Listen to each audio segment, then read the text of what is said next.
There lived a woman who wanted money more than anything else in this life. She wanted to wear fine clothes, buy gold, and be respected like the rich women around her. But one day, she was told a secret, a terrible secret. They said if she could do something shameful in public, she would become rich overnight. Out of desperation, she agreed. And before the whole village, with children and elders watching, she did the unthinkable. She ate her own feces. What happened next shocked everyone, and it changed her life forever. This is her story. In the village of Igbir, people used to sit by the roadside and talk about strange things. They said one woman, Ngozi, had eaten her own feces in the market square. Not inside her house where nobody could see her, but in the full glare of men, women, and even children. People could not believe it. Some said, "It is a lie. Who will try such a thing?" Others said, "It is true. I saw it with my own eyes." The rumor spread so fast that even those who were not in the market that day began to argue as if they had been there. But one thing was clear. Ngozi had always been a woman who wanted money at any cost.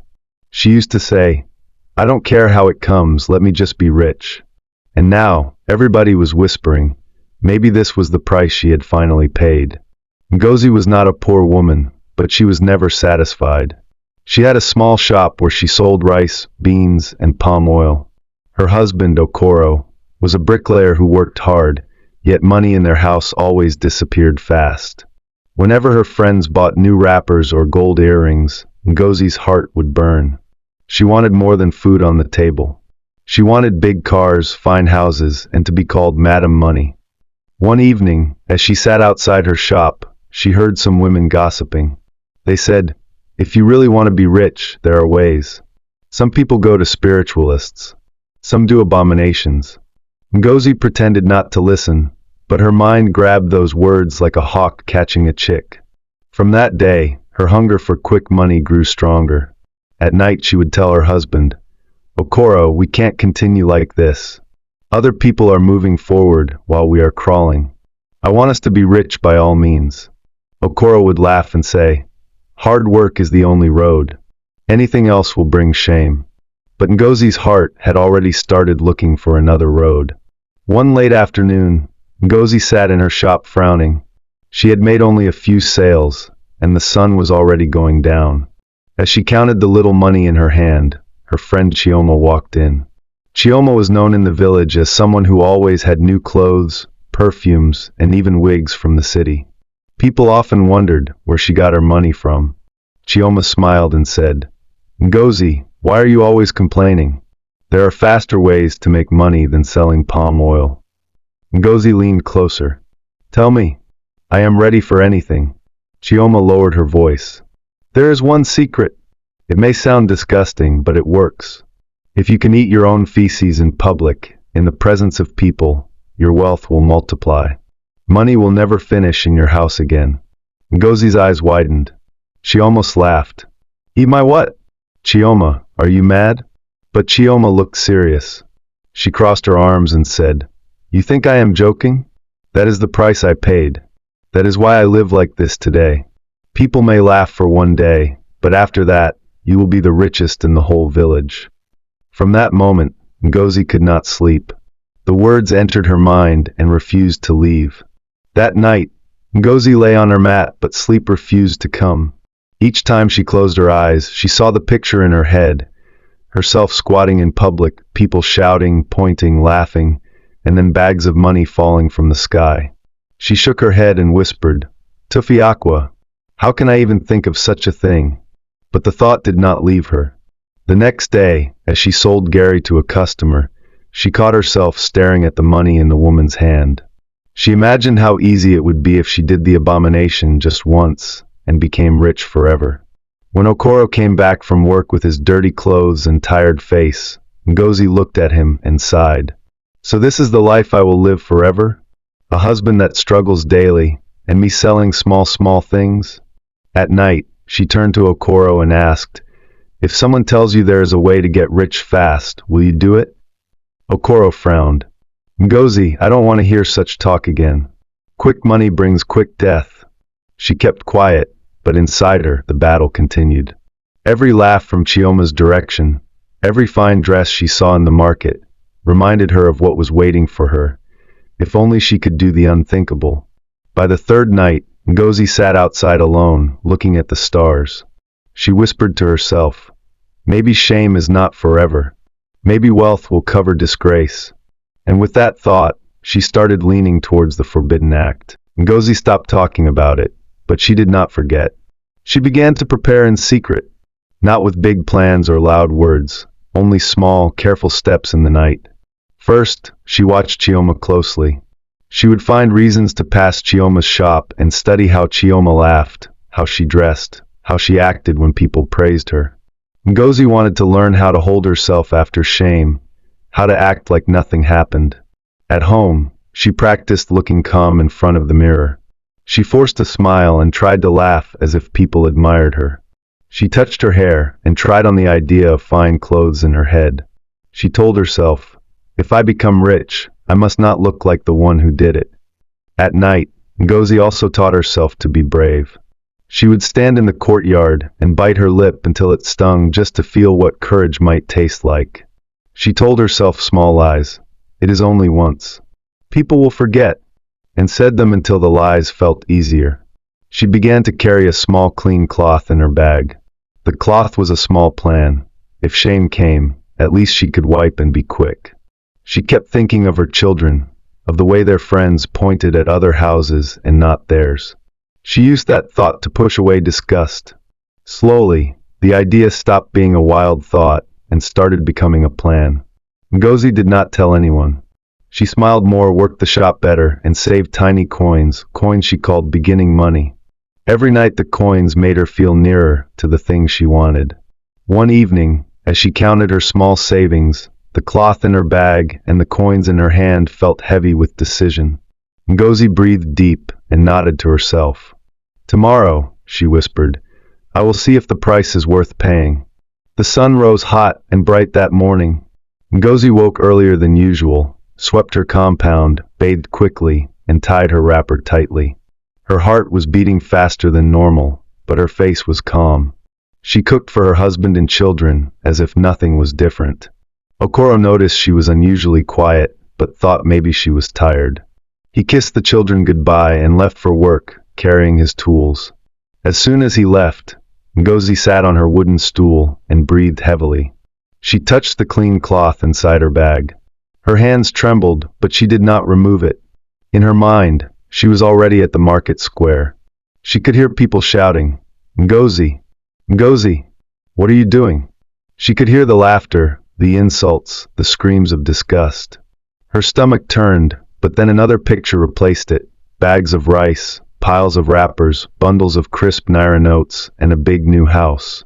Ngozi stood up quickly and said to herself, I will not look back. Shame is only for a short time. Money is forever. She closed her shop early that day. By afternoon, she began walking slowly to the market square. She tied her headscarf lower, so people would not easily see her face. But in her chest, her heart was making a loud drumbeat. Every step felt like she was walking into fire. Yet, Ngozi kept moving forward. The market square was already busy when Ngozi arrived. Women were shouting prices, men were carrying baskets of yams, and children ran between stalls chasing each other. The smell of roasted maize and fried akra filled the air. Ngozi's legs felt heavy, but she kept walking until she reached the center of the square.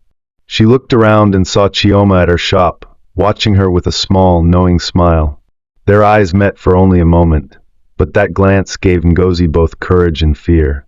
She stood by a stall, pretending to price tomatoes. Her hands were shaking. She whispered to herself, Not yet, wait for the right moment. As she lingered, two women near her started gossiping. One said, Did you hear? Somebody in another village ate her own feces to become rich. They say it works. Ngozi froze. The words struck her like a whip. It felt like the whole market was speaking directly to her. She turned her face away quickly, her heart pounding, but the gossip continued. Ha! People are wicked. Money is making them mad. Ngozi pressed her wrapper tightly around her waist and stepped back into the open space. Her breathing grew shallow.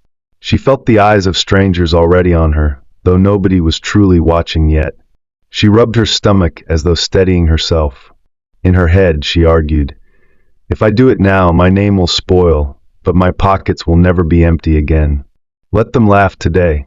Tomorrow, I will laugh louder." She bent slightly, pretending to adjust her wrapper. The crowd was still busy, but her heart told her that the moment was close. Ngozi's throat felt dry as dust. She bent down again, this time slower, pretending to tie the edge of her wrapper. Her fingers touched the clean cloth hidden in her bag. Her whole body shook, but she kept her face calm. People were walking past, shouting prices and arguing, but in Ngozi's ears everything sounded far away. It was like she was alone in the market, standing between shame and riches. She whispered under her breath, "Now or never. This is the price." Ngozi lowered herself a little more, as if squatting to rest. A little boy carrying firewood stopped and stared at her curiously. She felt his eyes on her, and her heart nearly jumped out of her chest. Quickly, she smiled at him and waved him away. The boy laughed and ran off, not knowing what she was about to do. Her palms were sweaty. She could already feel bile rising in her throat. She imagined Chioma's smirk from across the market, as if saying, "Go on. Prove you are ready." Ngozi clenched her teeth, steadied herself, and made the first move. She pulled her wrapper aside slightly, just enough to begin what she had promised herself. For a second, nobody noticed. The noise of the market covered her. But then an old woman selling groundnuts looked her way and frowned. She squinted her eyes, trying to confirm what she was seeing. Ngozi's chest tightened. "Once I start, there is no going back," she thought. The old woman selling groundnuts leaned forward. Her face twisted in shock as she saw Ngozi clearly. She dropped her tray and shouted, "Chinik, what is this woman doing?" Her voice was sharp enough to cut through the noise of the market. Heads began to turn. Two young men carrying baskets stopped and stared. A group of women pounding pepper in a mortar paused, pestles hanging midair. Ngozi felt the weight of their eyes on her. Her chest was pounding, but her mind screamed, "Don't stop now. If you stop, you will have shame without riches." She forced herself to continue. A hush fell over the space around her as more people realized what was happening. Some gasped. Others covered their mouths in disgust. A teenage girl pointed and screamed, "She is eating it. She is eating her feces." In seconds, the whole market was in chaos. People dropped their goods. Children cried. Some shouted insults, others burst into loud laughter. A man held his head and said, "Abomination! Tofiakwa!" Through it all, Ngozi kept her face stiff. She wanted to vomit, her body shook with shame, but she chewed quickly, wiping her mouth with the cloth she had carried. In her heart she said, "Let them laugh. Tomorrow I will count money." But the crowd was already swelling, voices rising like thunder. The shouting grew louder. Traders abandoned their stalls, rushing to see for themselves. The crowd pushed and pulled, every face twisted with shock, disgust, or wicked laughter. One man banged his chest and cried out, "This is madness! A grown woman eating feces in our market." Another spat on the ground, cursing loudly. Children pointed and screamed. Some laughed so hard they fell to the ground. Others hid behind their mothers' wrappers, peeking with wide, frightened eyes. Ngozi's heart raced. Sweat poured down her face. She had thought she could finish quickly and slip away, but the market had become a storm. Every step she took, people followed, clapping their hands and mocking her. "See rich woman, oh," one shouted. "Ngozi the millionaire has eaten her food," another added, and the crowd roared with laughter. Some women held their noses, fanning the air as if death itself had entered the square. One old man lifted his walking stick and shouted, "Chase her out. This place is no longer clean." Before Ngozi could move, a group of young boys began clapping and dancing around her, singing a shameful song. "Ngozi, Ngozi, feces eater. Money chaser, abomination doer." The crowd joined in, their voices thundering through the market. Ngozi pulled her headscarf lower to cover her face, but it was too late. Everyone had seen her. Ngozi pushed her way out of the market, clutching her wrapper tight. The crowd chased her with insults and laughter. Some threw pebbles, others clapped their hands like they were celebrating a festival of shame. She ran down the dusty path to her compound, her feet stumbling as she tried to block out their voices. But the words followed her like shadows. Ngozi the feces eater, Madam Millionaire.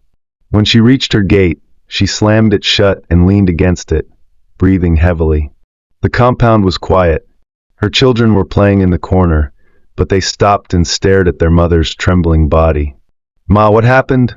her little daughter asked, but Ngozi waved her off, tears streaming down her cheeks. She ran into the hut and sat on the floor, covering her face with both hands.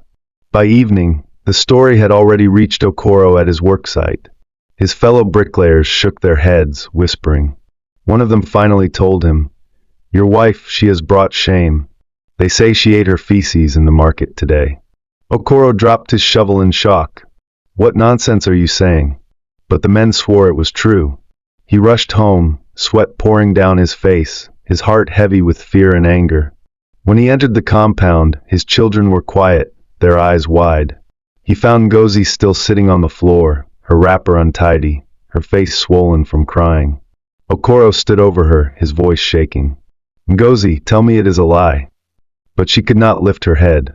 Okoro's voice grew louder as he repeated, "Ngozi, tell me it is a lie." Finally, she raised her head, her eyes red. Her lips trembled, but she forced the words out. "It is true. I did it."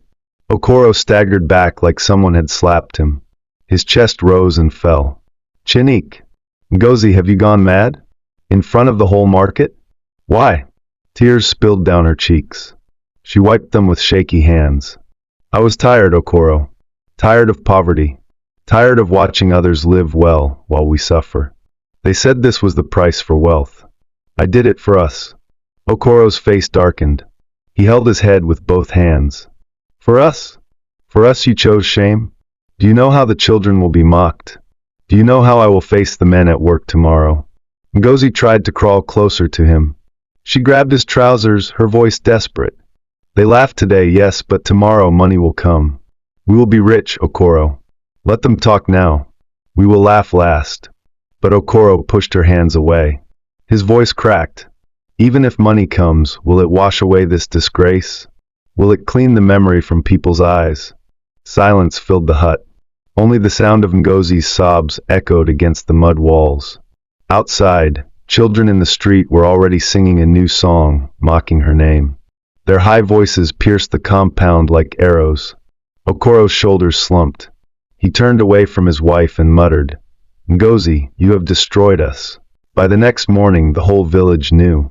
From the palm wine joint to the grinding mill, from the churchyard to the riverbank, everyone was talking about Ngozi. Children ran past her compound shouting, "Feces eater! Feces eater!" Women fetching water at the stream covered their mouths and laughed when she arrived. Even the elders shook their heads whenever her name came up. Okoro stopped going to the beer parlor after work. He could not bear the whispers. His friends would lower their voices when he passed, but their laughter still reached his ears. Ngozi tried to pretend she didn't care. She opened her shop as usual, arranging her goods neatly, but nobody wanted to buy from her anymore. Some women even crossed to the other side of the road when they saw her. One afternoon, as she sat alone in her empty shop, Chioma passed by in a new lace wrapper and high heels. She stopped, smiled wickedly, and said, "Ngozi, the price has been paid. Now wait for your reward." Ngozi swallowed hard. She wanted to believe her. She wanted to believe that soon, bundles of money would start flowing into her hands. But as the days turned into weeks, nothing changed. No riches came.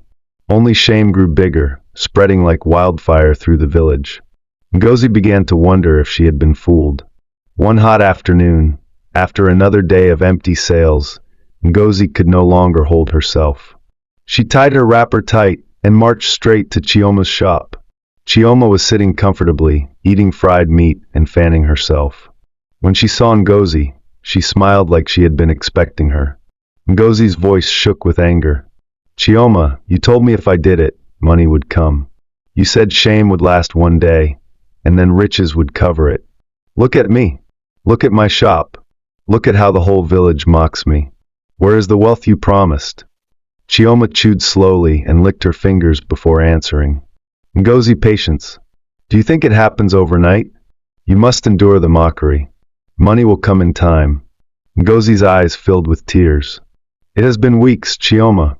I can't walk in peace. My husband looks at me like a stranger. My children are crying from shame. And you sit here in lace eating meat.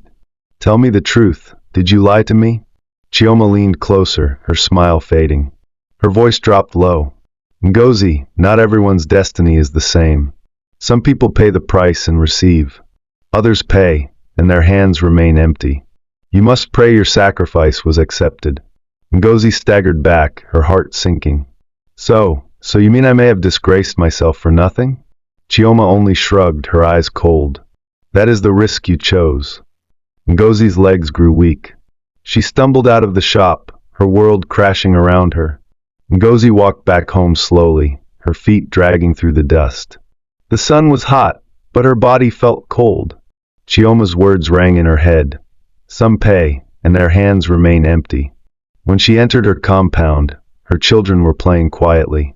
The moment they saw her, they stopped and ran inside. Even her own children could no longer meet her eyes. Okoro was seated in the corner, repairing his old sandals. He didn't look up when she passed. He just said, Ngozi, people came here today to laugh at me. Do you see what you have done to us? She sat on the floor and held her knees. For the first time, the thought of dying felt easier than living. Every corner of the village carried her shame. No amount of washing could clean her name. At night, when the compound was silent, Ngozi cried into her wrapper. She prayed for money to appear, even if just one bag. She prayed for a sign that her disgrace was not in vain. But morning always came with the same emptiness. Soon she stopped opening her shop. She stayed indoors, hiding from the eyes and whispers outside. The once bold woman became a shadow, trapped in her own house. But the shame did not leave. Even inside, she could still hear the children's songs through the window, mocking her name. Shame sat on Ngozi like a heavy blanket she could not throw off. Days passed with little food and less sleep. Her cheeks lost their roundness. Her eyes hollowed. Each morning she woke to the same cruel songs from outside, and each night she prayed until her voice went weak. Soon, her body began to answer the sorrow. At first it was small, a fever that came and went, a pain that pulled at her chest when she remembered the market. Then she started coughing, long hard coughs that left her breathless. Her hands trembled when she tried to feed the children. Okoro grew worried. He had never seen his wife like this. He took her to the little clinic in the next town. The nurse checked her and shook her head. She is weak from stress. She needs rest, food, and care. But rest was hard to find when shame circled the compound. Neighbors still whispered as they passed. Children still pointed. Even the medicines tasted bitter and small compared to the heavy weight on her mind. At night, Ngozi dreamed of the market, the faces, the songs, the bright eyes of Chioma. She woke with sweat and a heart that refused to calm. Sometimes she thought she heard the voice of the crowd calling her name, even when the compound was quiet. Her sickness was not only of the body. It was a sickness of the heart, grief, regret, and a hollow fear that maybe she had traded everything for nothing.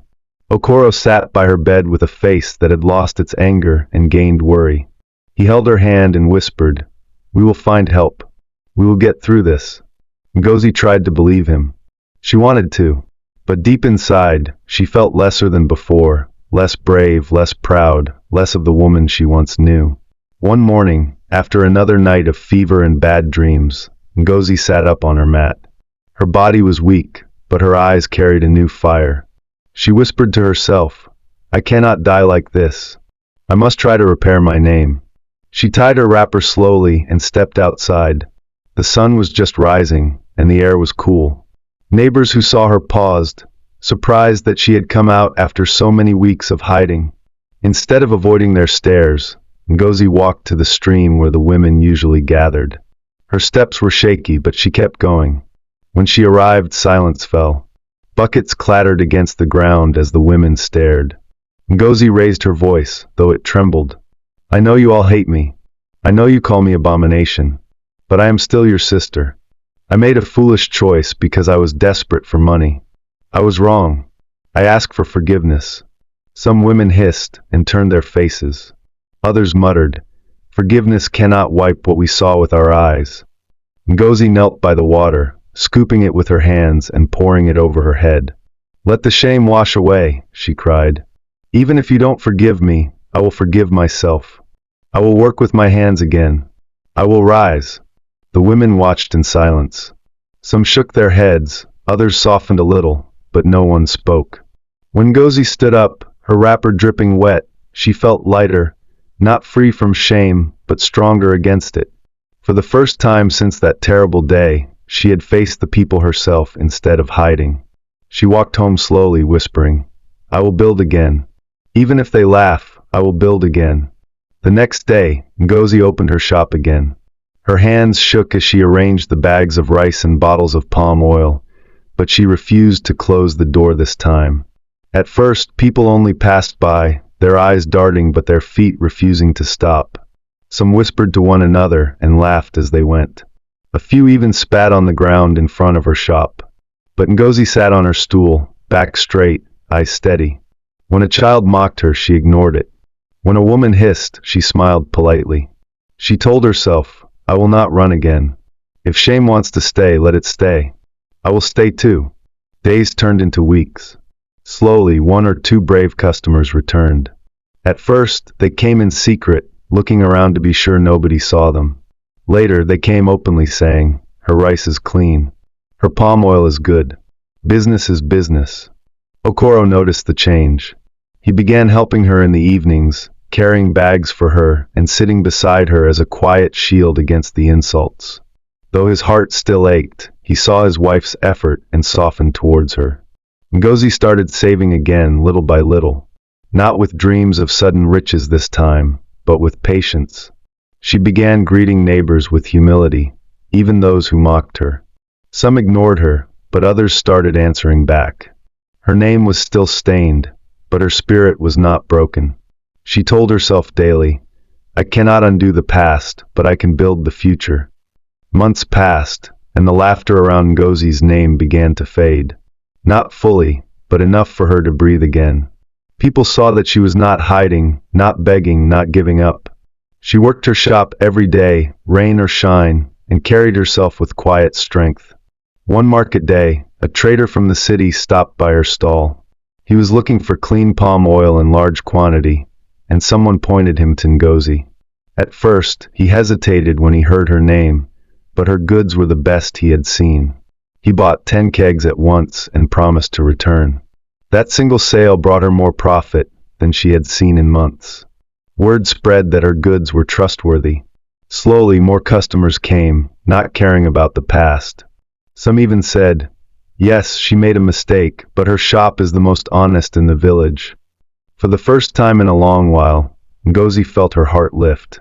Okoro began to smile again, even laughing with her at the shop. Their children walked with less fear, as neighbors started greeting them again. One evening, as she counted her earnings, Ngozi looked at the coins and whispered, "This is the wealth I should have chased from the beginning. The one that comes with peace." Her shame had not disappeared, but a seed of respect was growing again, earned not by shortcuts, but by endurance. Time moved, and the story of Ngozi the feces eater became like an old scar in the village, still remembered but no longer fresh. People no longer sang her name in mockery every day. They spoke of her more with surprise. "See how she still stands after all that disgrace." Her shop grew. Traders from nearby towns began to know her. She never became the richest woman in the land, but she became steady, respected, and trusted. Okoro, once filled with anger and shame, started to look at her differently. He saw a woman who had fallen but chosen to rise again. Their home grew warmer. Their children walked taller. Ngozi herself changed the most. The hunger for quick wealth that once controlled her heart melted away. She no longer compared herself to Chioma or the women with lace and gold. She had discovered something else. Peace of mind was richer than any wrapper, and self-respect was stronger than any coin. One quiet evening, as the sun dropped behind the trees, She sat outside her shop, counting her sales. She looked at her hands, rough from work but clean, and smiled. She whispered to herself, "I chased money through shame and found nothing. But when I faced my shame and worked again, I found life. This is the true riches." And from that day, Ngozi's story became not only a tale of shame, but also a story of strength, told in whispers across the village, reminding people that even in disgrace, one can rise again.